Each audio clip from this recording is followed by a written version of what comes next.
Почитувани љубители на спортот, нов тайм-аут на КМ телевизија.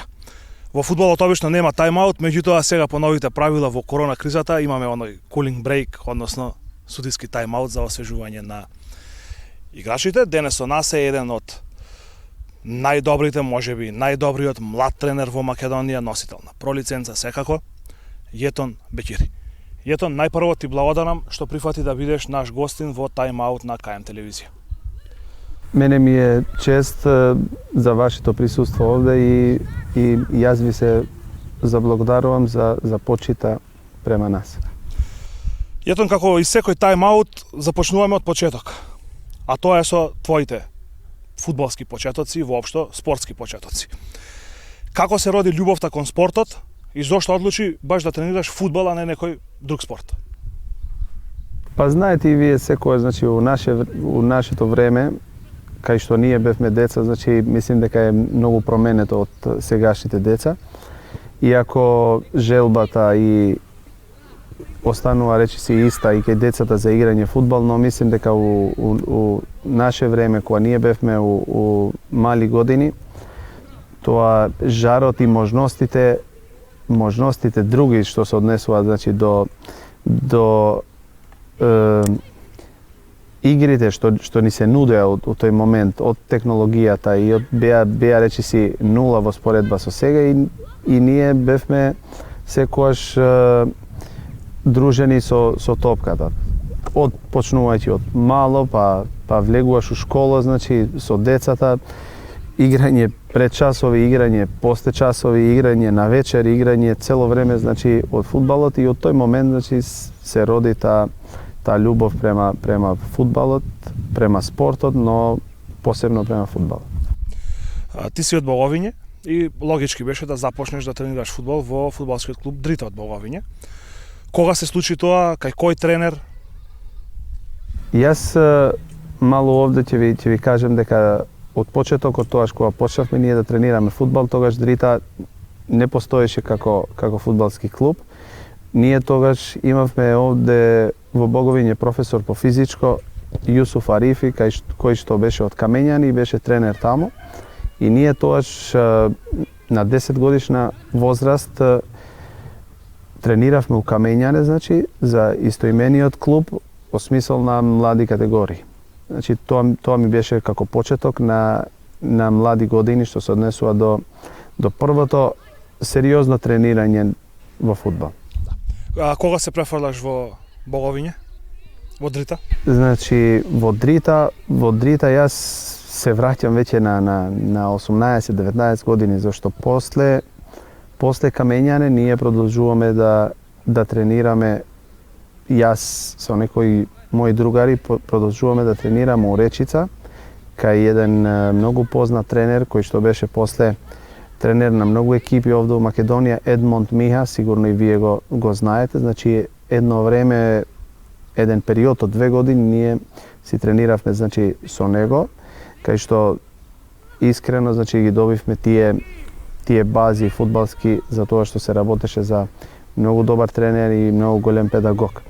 За на 15 години возраст, значи, да идем у кадети на Шкендија и тамо да останем се до 19-20 години. Во Шкендија си дел од една исклучително квалитетна и талентирана генерација. Може да се потсетиш кој ти беше тренер во Шкендија, со кои играчи во таа генерација трениравте? Значи, ние у тоа време имавме неколку тренери, од овие што сега беа и попознати фудбалери, ни беа Ибраим Љума, ни беше исто така и тој тренер што ми беше у Камењане, Јусуф Арифи.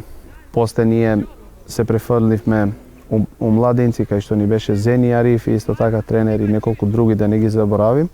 Значи, бевме една одлична генерација у времето. Значи, моја генерација беше Исмаил Исмаили, беше Бурхане Мурлау, значи и ред други добри фудбалери, но у тоа време беше комплицирано, зашто токму у тие години кај што требаше да се направи нешто напредок у прва екипа и у сериозниот сениорски фудбал, тоа се случи конфликтот од 2001. Ние бевме тоаш токму тие години, 19 години, нели 2001 и Шкендија имаше една пауза од една година од тоа време. Тогаш јас си дојдов у Дрита и останав некое време овде играјќи 5-6 години до моментот кај што си завршив факултет физичка култура.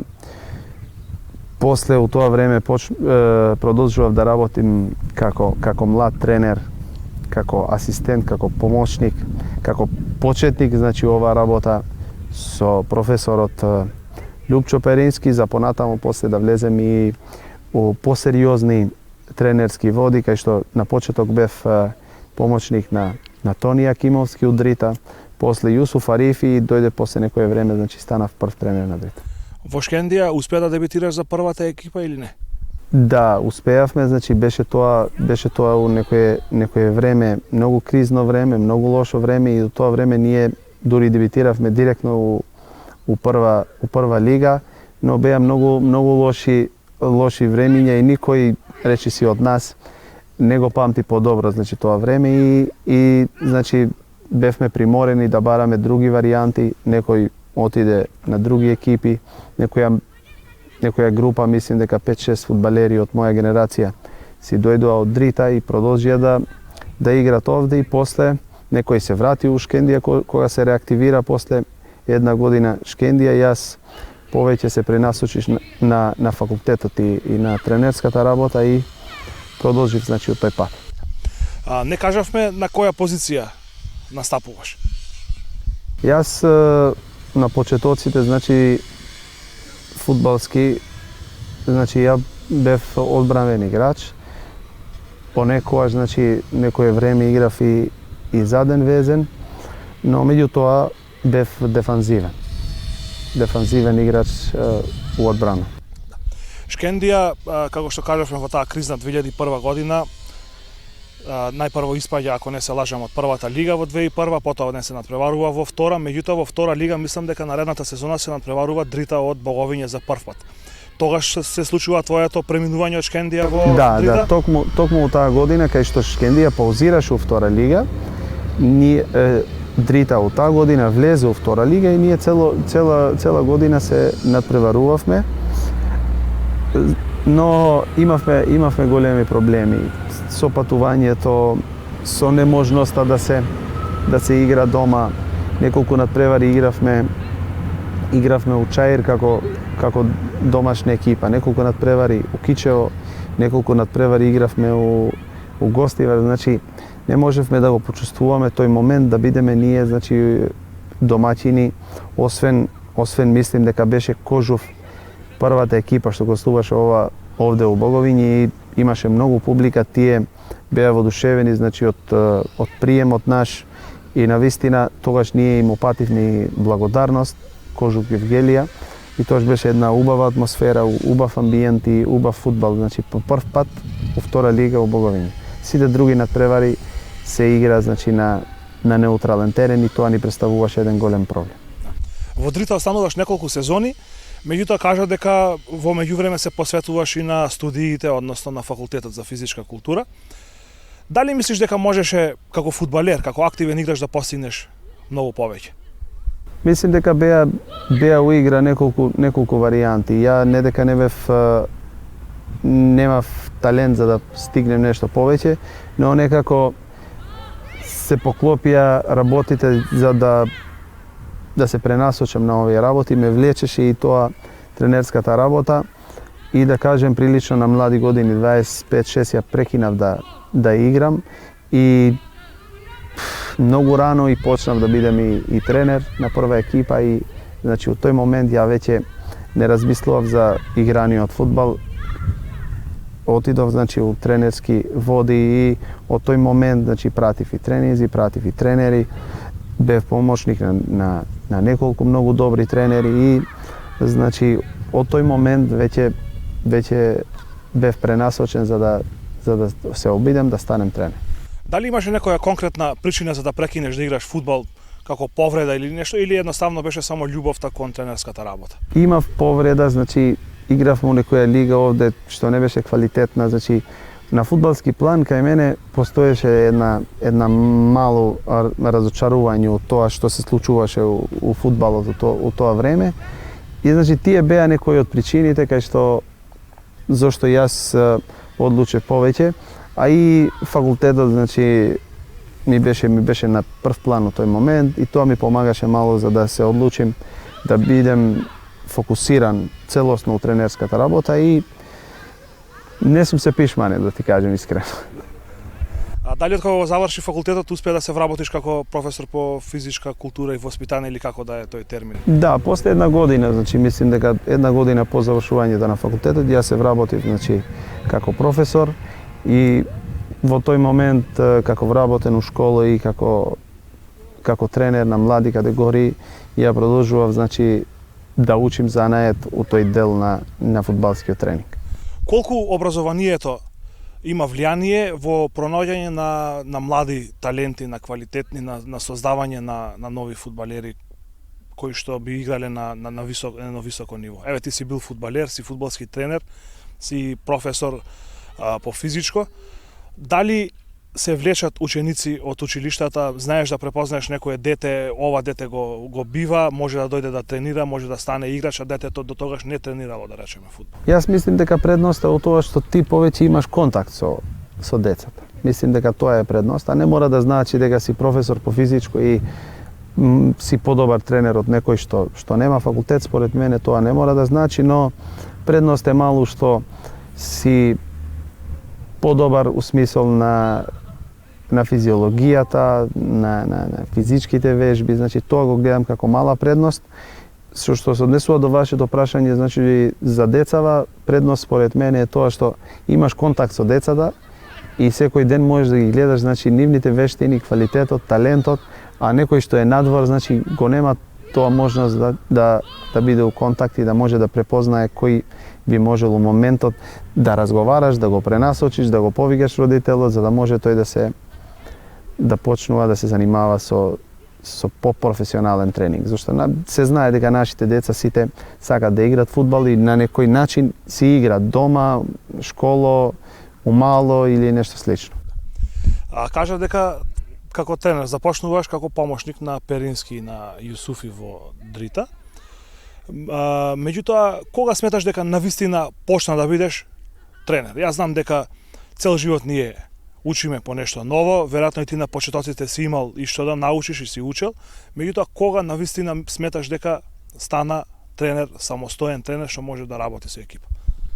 Па да ти кажем искрено, јас што повеќе поминуваат години, што повеќе се плашим од тренерската работа, зашто што повеќе учиш, што повеќе гледаш, што повеќе искуство имаш, што повеќе е опасно што се однесува до оваа работа, зашто сега гледам дека е навистина тешка работа.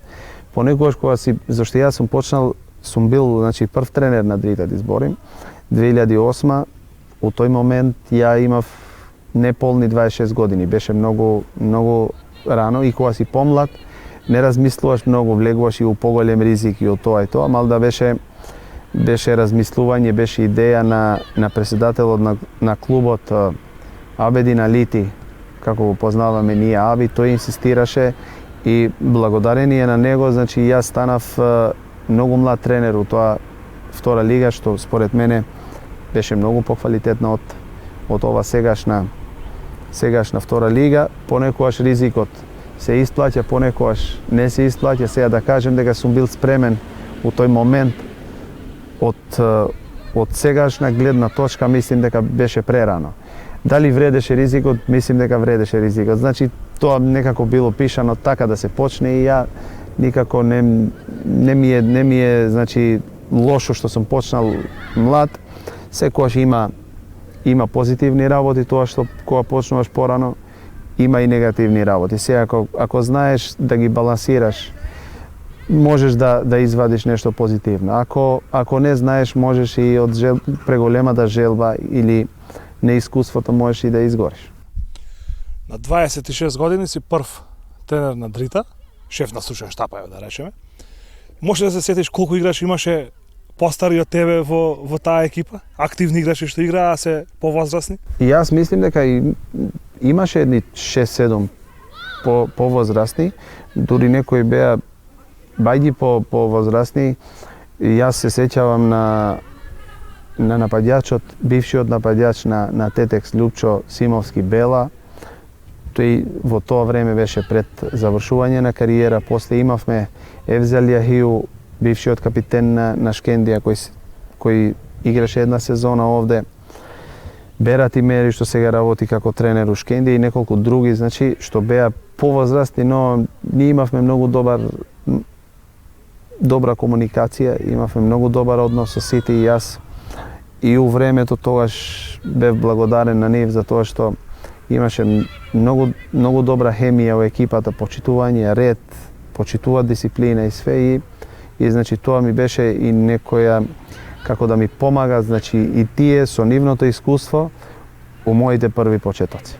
Значи немаше проблем да воспоставиш авторитет над играчите и да те слушаат, да ги слушаат твоите команди и наредби? Па и вие знаете, значи у тоа време беше мало друга ситуацијата. Имаше повеќе почит од младите играчи, имаше повеќе дисциплина што се однесува до работата, знае да разликуваат кој е тренер, кој е одговорен, кој е тоа. Сега мало се испомеша работите со овие млади генерации, но сепак уште еднаш за сите нив, значи голема благодарност за тоа што тие ми помага, беше една голема помош за млад тренер да имаш таква дисциплина. Имавме тоа време, памтим, и добри резултати, имавме и многу добра игра и бевме конкурентни секогаш за бараш и за влегување у прва лига. Сега ќе одиме малку хронолошки твојата тренерска кариера. Ќе започнеме од 2008 година, веќе кажа Дрита. Што ни следува после Дрита? Значи, јас бев тренер на Дрита 5 години поред. Значи, у петата година, 2012, мислим, четвртата сезона, кога почна петата сезона, ние си влеговме и у прва лига таа сезона. И таа сезона после моето заминување од овде, јас си продолжив, значи, до крајот на годината во Гостивар. После Гостивар се враќав овде наредниве 6 месеци, кај што Дрита веќе беше у втора лига, значи испадната, вратена у втора лига. И после завршувањето на есенскиот дел 2013 година, јас отидов у Шкендија како помошник на Шпатим Дуро, тренерот од Албанија, кој на 2 наврати, значи, го водеше Шкендија, и 3,5 години бев тамо у Шкендија, кај што на неколку ситуации бев помошник на првите тренери што беа, на 2 ситуации, значи на еднаш 9 надпревари, еднаш 11 надпревари бев прв тренер на Шкендија, и задните 6 месеци бев тренер на U19 екипа, затоа што у договор со управата одлучивме да идем у таа екипа, зашто веќе мислев дека е време да не бидем асистент после вториот мандат мој како прв тренер на Шкендија. Првиот поголем успех, значи, во 2012 година со екипата на Дрита влез во прва лига. Зошто не беше тренер во прва лига на Дрита? Бев тренер и у прва лига на Дрита, значи до 8 коло, после имаше некои недоразбирања мали, јас одлучив да се повлечем. Правеше проблем мало и тоа што ја у тоа време немав пролиценца и тоа заминав у Гостивар, за да после се враќам пак у Дрита после мислим 8 месеци. Дали сметаш дека причина за тоа е што екипа, се сеќавам, значи, на таа екипа на Дрита, и кога Дрита играше во прва лига, сум доаѓал и тука да гледам на тревари. Дрита донесе голем број нови фудбалери во таа сезона за да може да настапува во првата лига. Голем дел од тие играчи беа од страна, условно ќе речеме. Не е таа хомогена екипа од тукашни играчи кои што сите се знаат. Дали сметаш дека не можеше да се уклопиш во толку многу нови играчи, нови карактери? Не, јас сосема спротивно мислим за тоа што ние направивме една добра екипа, која екипа у моментот кој ја заминував беше у средина на табелата. За волја на вистината, значи таа иста екипа со доаѓањето на мојот пријател Ане Андовски, значи продолжи да бележи добри резултати. Како што памтим ја, од 12 екипи колку што броеше лигата, на полусезона Дрита беше 6-та или 7-ма, мислим у средина на табелата. Проблемите се случија после вториот дел, имаше неколку измени на играчите и мислим дека тамо се погреши стратегијата. Екипата имаше долго време, мислим од 10-11 кола без победа, значи само со некои нерешени резултати, и тамо дојде до таква ситуација кај што да дојде до испаѓање преку бараж од екипата на Еромил, кај што ја го памтим како надпревар, кај што имаше многу лошо судење, да не кажем скандалозно судење од судијата, и има многу чудни работи на тој надпревар, и мислим дека таа сезона Дрита испадна од лига неоправдано. Ако не се лажам, и во Гостивар, кога бевте тренер, беше исто во втора лига, и тука бевте, мислам дека пред крајот на сезоната ти напушти од Гостивар, бевте први на табела, веќе влезени во прва лига, па може и тоа да го сметаме за твој успех и за уште едно влегување во прва лига. Реално не може да се земе како тотално мој успех, значи влегувањето на Гостивар од тоа време, затоа што ја пред да заврши сезоната заминав, но бев дел у една добра екипа, организирана екипа, кај што и таа екипа на крај имаше неколку финансиски проблеми кои што донесува до ситуација да ние пријателски се разделиме со луѓето од управата. Тогаш ја се вратив од Дрита, продолжував уште 6 месеци да бидем тренер овде и доаѓаше после, значи, заминувањето во Шкендија. Во Шкендија остана, мислам дека ми рече 3,5 години, да. 3,5 години, дел како помошник, во 2 наврати како прв тренер на екипата. Беше помошник, ако не се лажам, освен на Дуро, кој што го спомена, беше и на Акраповиќ и на Рој Ференчина, ако не се лажам. Бев помошник, значи, со Шпетим, Дуро, да ги наброим, значи, поред. Бев помошник со Рој Ференчина, после бев едно време со Ардијан Кознику и на крај беше, значи, тоа со Бруно Акраповиќ, значи, последното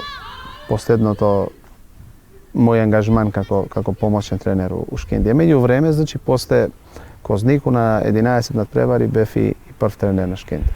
Сега, дали, како ти беше помлад од овие тренери на кои што им беше помошник, дали од нив можеше нешто да се научи нешто ново? До тога што не го знаеш? Па јас мислим дека од секој тренер може да се научи, искрено, зашто јас и кога сега у моментот идем, гледам тренинзи, пратим тренери, значи било која категорија, затоа што и минималното нешто може да се земе од секој тренер. Да не кажеме дека многу можеш да научиш од добар тренер или од голем тренер. Од сите овие тренери што работев во Шкендија, јас си научив повеќе или помалку од сите, значи. Понекогаш се учи и од тоа што не треба, повеќе се учи од тоа што треба. Ја мислим дека сум побогат многу од тоа што бев порано, од тоа што го добив од овие тренери. Кажавме, во 2 наврати беше и прв тренер на Шкендија и морам да признам дека имаше одлични резултати како прв тренер на Шкендија. Дали сметаш дека играчите беа исти? Значи и со овие тренери, и ти кога беше тренер, играчите беа исти. Резултатите што ги имаше ти како прв тренер беа во најмала рака исти со тренерите кои што беа сменети, ако не и подобри, дури и играта. Еве моја забелешка лична, ако смеам да дадам, дека играта додека беше ти тренер во Шкендија беше многу подобра отколку на тие тренери кои што ги заменуваше кога заминува.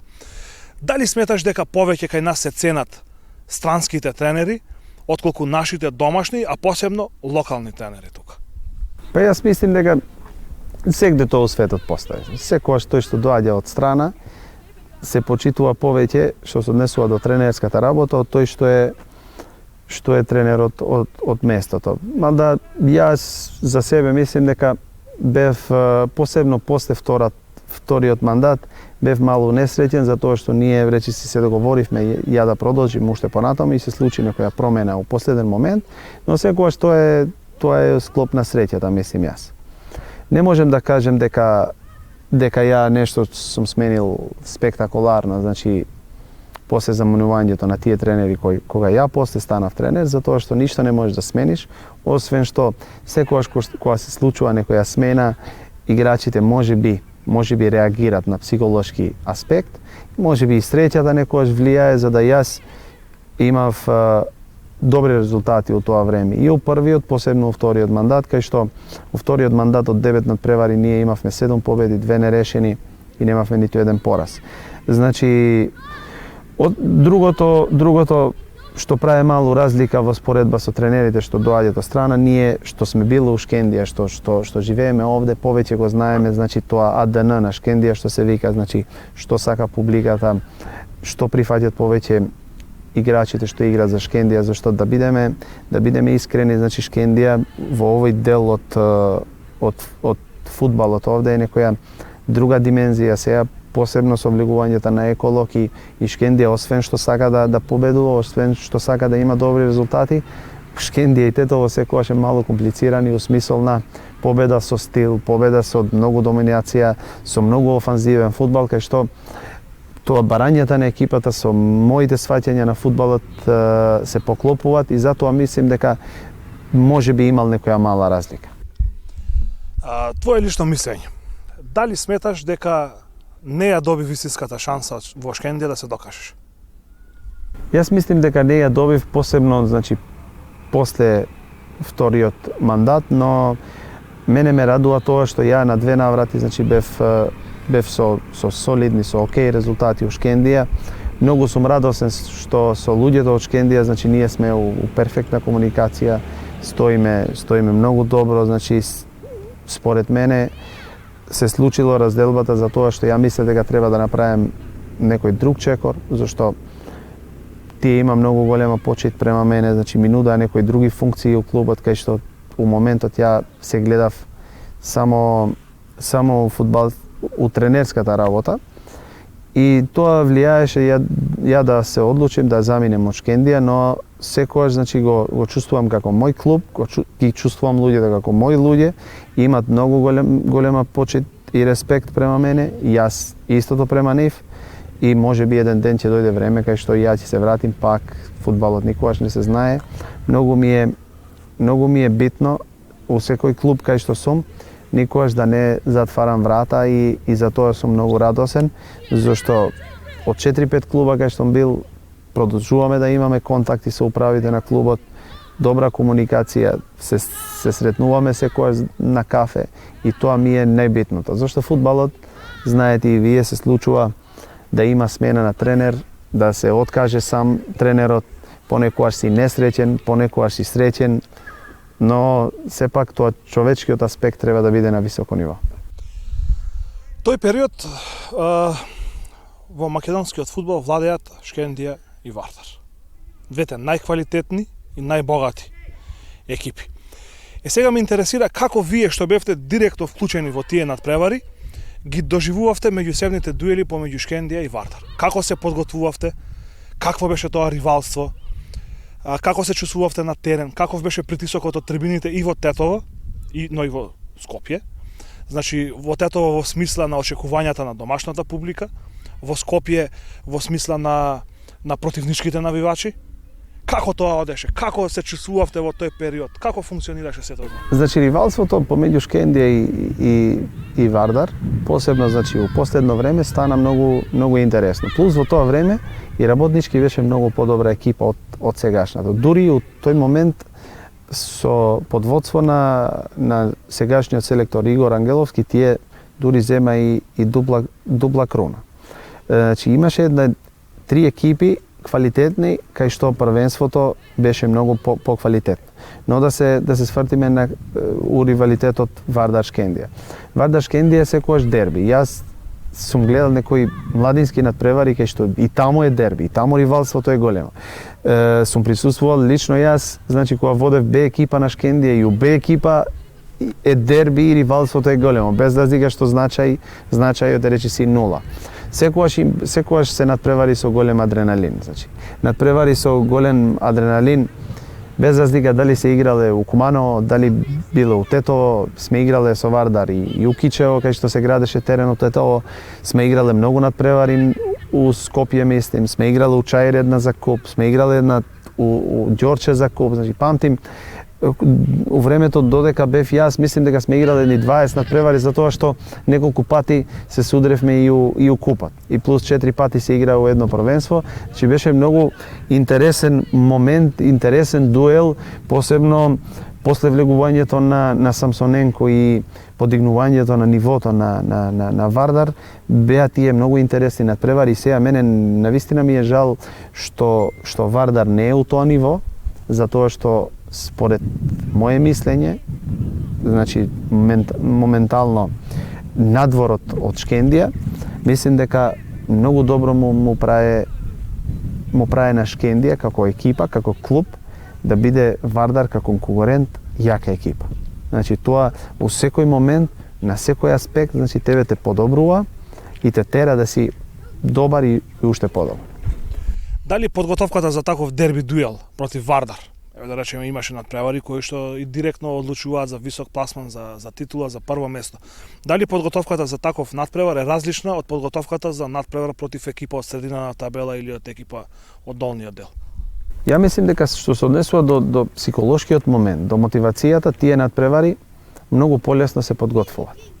Што се однесува до тензијата, значи да тренерот да ја смири екипата, во смисол на тензичниот момент, тогаш е малку потешко. Но секој тренер, значи, си има свој начин на подготвување на екипа пред тие важни надпревари. Значи, јас сум имал среќа да присуствувам со сите тие тренери, значи, мислим дека на 2 наврати бев јас прв тренер у моментот кога игравме со Вардар и секој на свој начин, значи, ја спрема екипата, но за мене тие беа, значи, убави моменти, драгоцено искуство, значи, и од сите четворица тренери што сум ги видел, после и со моето искуство директно ја да ја спремам екипата за такви надпревари. После Шкендија следува преселба во Албанија, во екипата на Флемуртари како помошник на Шпатим Дура. Како помина тој период во Албанија? Па ние многу добро стоиме, значи на пријателска база со Шпетим Дура, имаме голем респект меѓу себе, значи тој ми е како втор татко, како се кажуваат, значи на фудбалски аспект, и јас одлучив да заминем со него у Албанија. Имавме исклучително многу добра полусезона таму, додека не фатија некои финансиски проблеми таму. Имавме екстремно голем удар, таков удар од судењето, да кажеме од федерацијата, ја не сум гледал у овие наши простории, затоа што нашиот председател таму беше на отворено против председателот на федерацијата. У тоа време се случува и избори у федерацијата, кај што човекот што нашиот председател го поддржуваше за председател му кандидираше и таква неправда, значи фудбалска, значи ви зборим на 6, на 7, на 8 месеци у нормала, и ние и со такви удари, значи до крајот бевме втори, додека не фатија некои финансиски големи проблеми, кај што се растури мало екипата, замина некои играчи, но ние останавме до завршеток, но до тие моменти кај што се функционираше кај што треба. Без разлика што имавме големи удари од судењето, ние стоевме второ место, 4-5 бода разлика од Скандербеу, една екипа што беше у групи на Лига Европа, што елиминираше Динамо Загреб, што го победи у Албанија, Спортинг Лисабон, значи против таков противник седевме второ место и бевме ние, значи првата екипа што ги ризикувавме нив.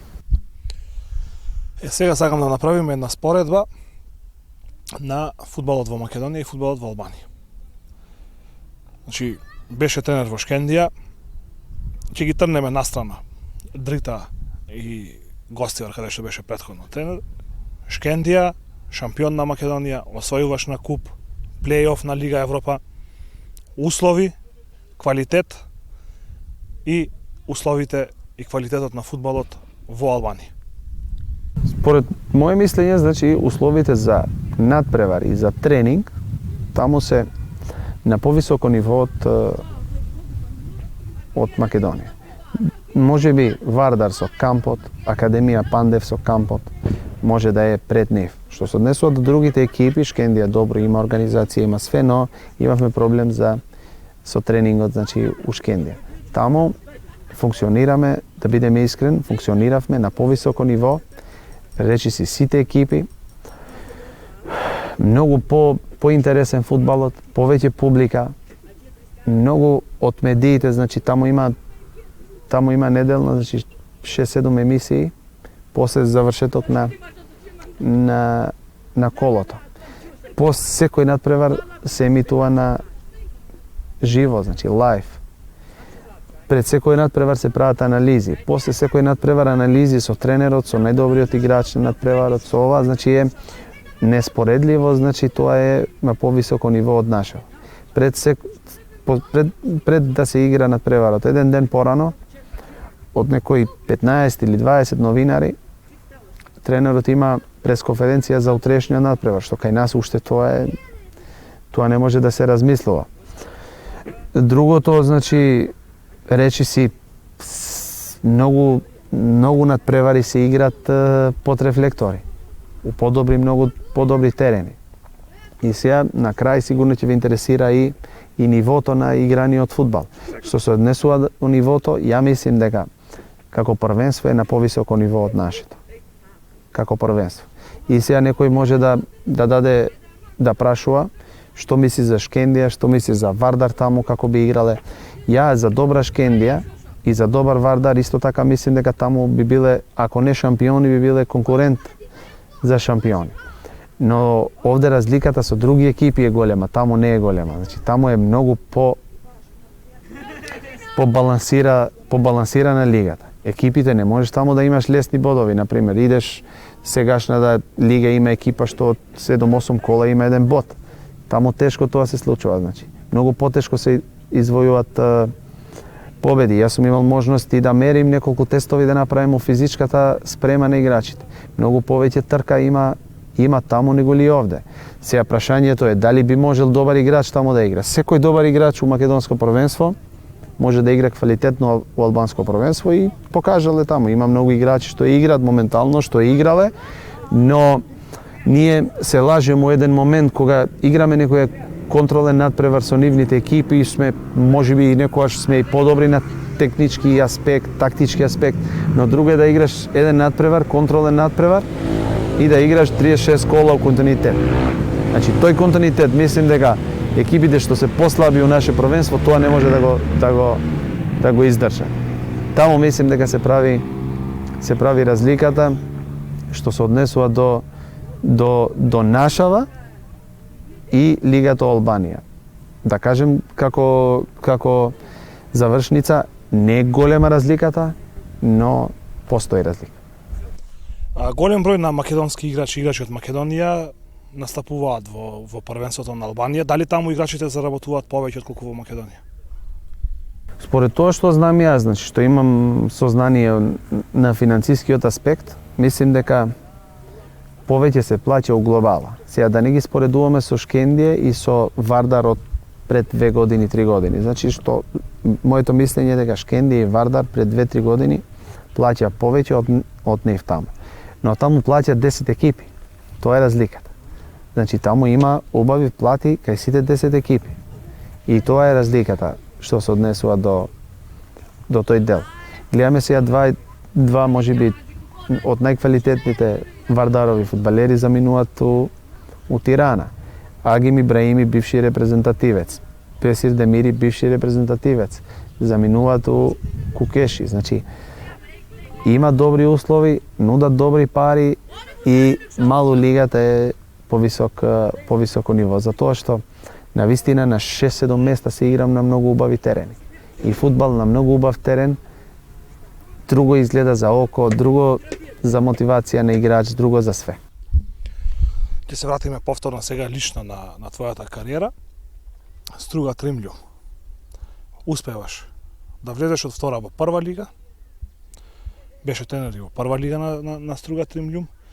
Како помина тој период? Големи вложувања, амбициозна екипа. Како помина генерално? Генерално јас сум многу задоволен од постигнатото со Струга, заштоа што ја работев таму година и пол влеговме заеднички таму прва лига, направивме у првата полусезона, значи направивме многу добра полусезона според мене, кај што многу играчи има играно у прва лига, но има голема пауза што се однесува до првата лига. Се вклопивме, бевме у средина на табелата и проблем ни беше тоа што у пролетниот дел имавме, да кажеме, лош старт. Од друга страна имавме голем успех со пласманот у полуфинале на Купот. Почнат преварите да се играат без публика. Тоа влијание се појави кризата со короната и јас тогаш уморен мал од ситуацијата се одлучив да се повлечем.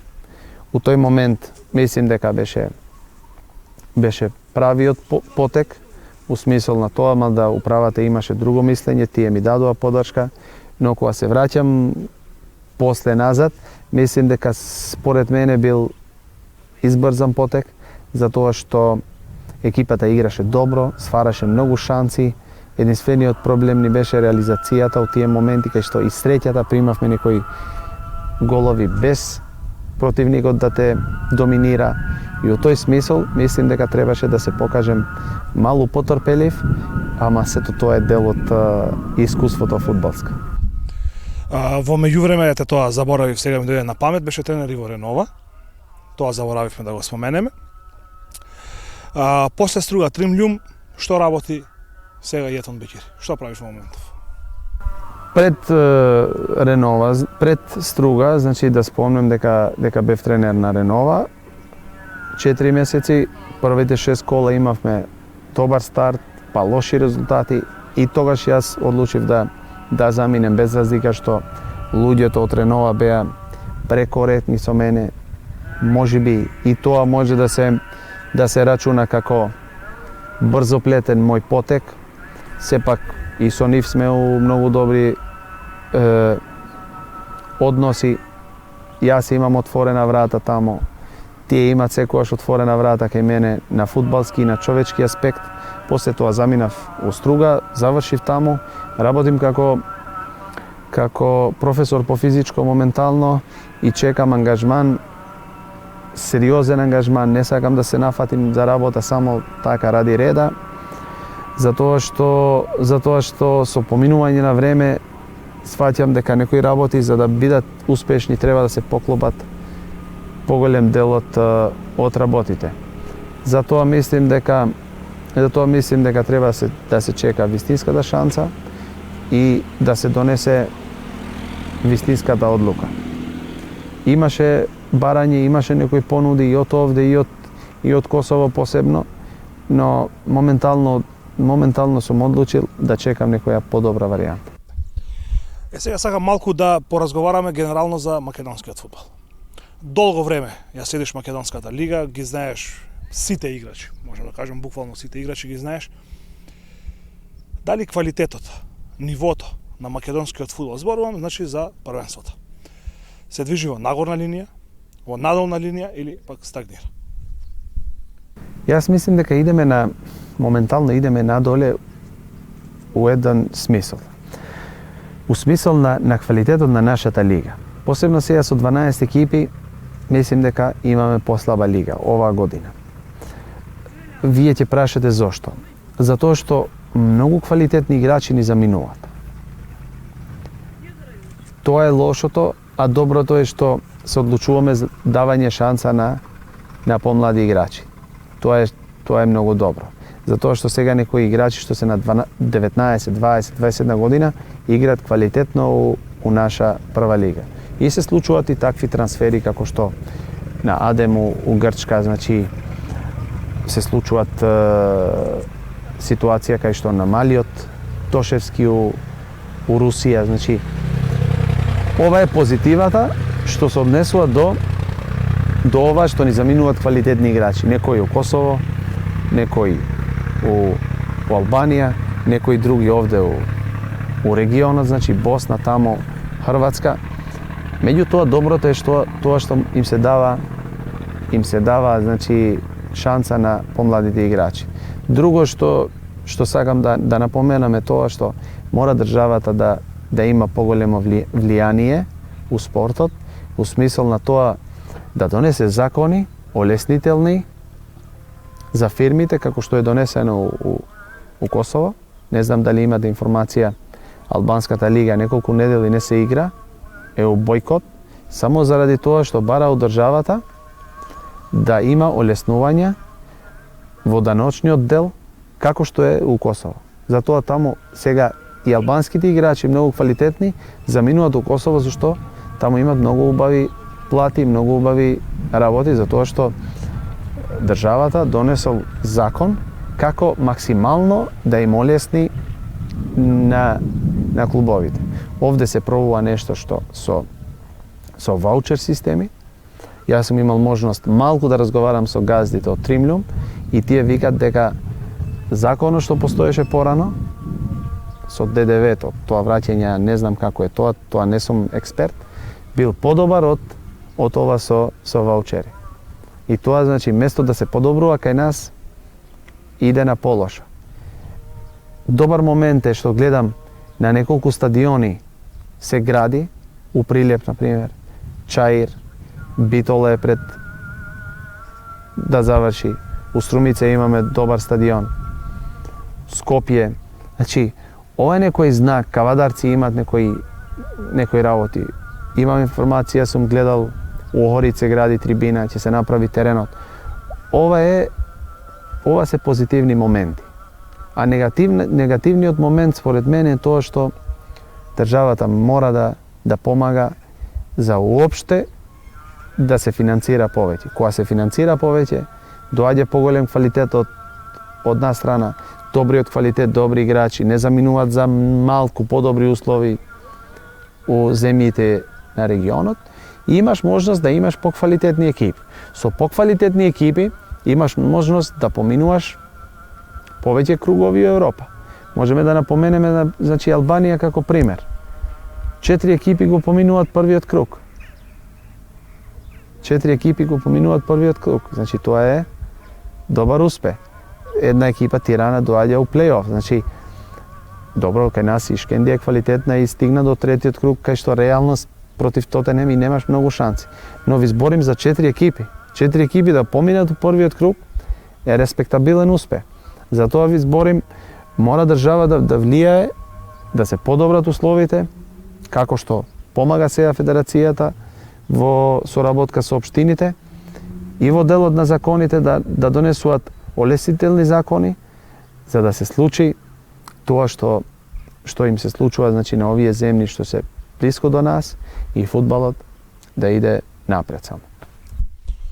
Се префрлиме сега малку и на репрезентативниот фудбал. Се одигра надпреварот Македонија-Косово од полуфиналето. Македонија се пласираше во финалето од плейофот за пласман на Европско првенство. Ни следува надпревар со Грузија, 90 минути, можеби 120 минути до пласман на едно Европско првенство. Кој е твоето мислење за репрезентацијата? Има ли ова репрезентација, овој состав на играчи, има ли квалитет да се пласира на Европско првенство? Според мене, значи, јас сум дал и неколку други интервјуа у други медии, значи, според мене, најголемата сила е тоа што има 4-5 години што се работи плански.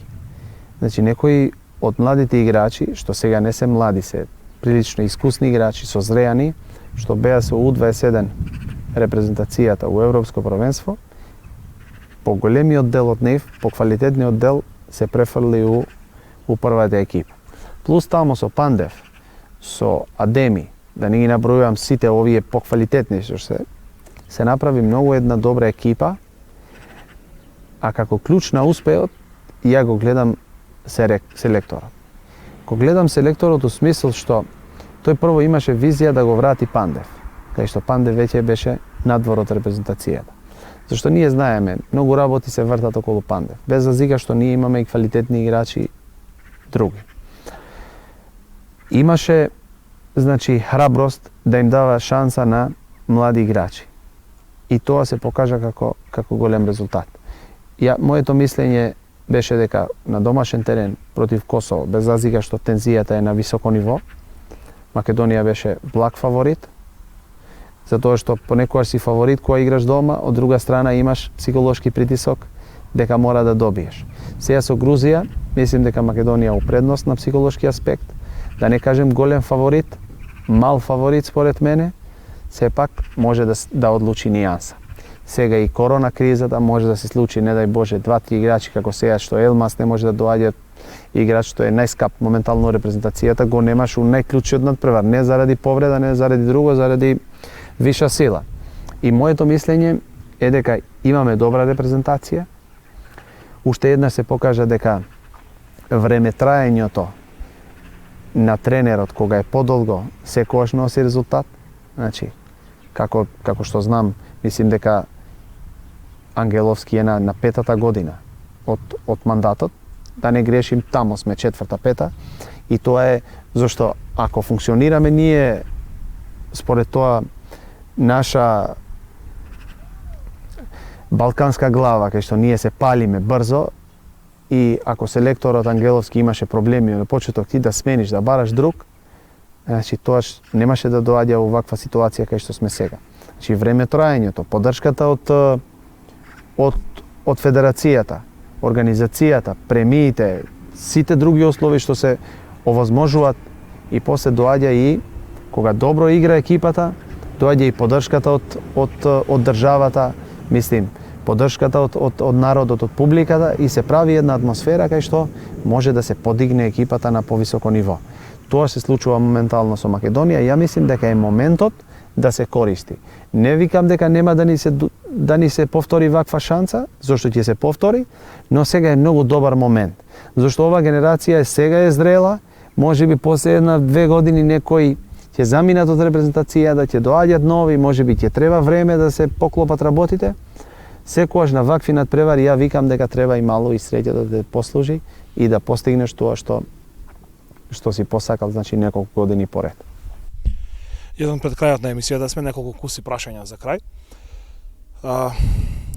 Кој играч што си му бил тренер е најголем работник? Па овие се некои се специфични прашања. Значи сум имал неколку фудбалери што многу работеле, многу ја сакат работата. Има секакви, значи има некој што е многу голем талент, што некој работи ги врти со талент. Има некој што е многу дисциплиниран, значи можеш како талент да му кажеш Ферхан Асани Буба.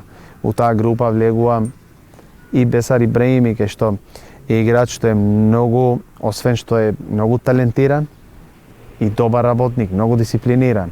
И не е, например, случајно што на 34, на 35 години држи високо ниво на дисциплина и на ниво, кај што сега почна од првенството, има 7-8 гола, колку што знам.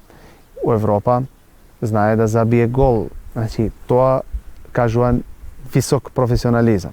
Голема германска дисциплина, значи сум видел кај Стефан Вујчич, што ти дава некој друг пример како треба некој играч. И плюс плејада на млади играчи што поминале, сите не можем сега, само овие како поискусни фудбалери сакав да ги напоменам како на некој модел на младите играчи, затоа што Бесар е пред крај на кариера, Вујчич веќе игра рекреативно у Германија, Буба е уште у сериозниот фудбал. Сепак се тие некои имиња кај што треба младите да ги мотивират за да продолжат на многу сериозен пат во овој дел од спортот. Тоа беше тайм-аут заедно со Јетон Беќири. Морам да упатам една јавна благодарност и до фудбалскиот клуб Дрита од Боговиња за гостопримноста, за тоа што не угостија да ја снимиме оваа емисија на стадионот во Боговиње. Тоа беше се за денес, а вие гледајте не повторно и следниот петок. Довидување. Сакаш нешто за преглед да снимиш, пошто имаш хайлайтс? Не. Имам хайлайтс, ми прати Зевс.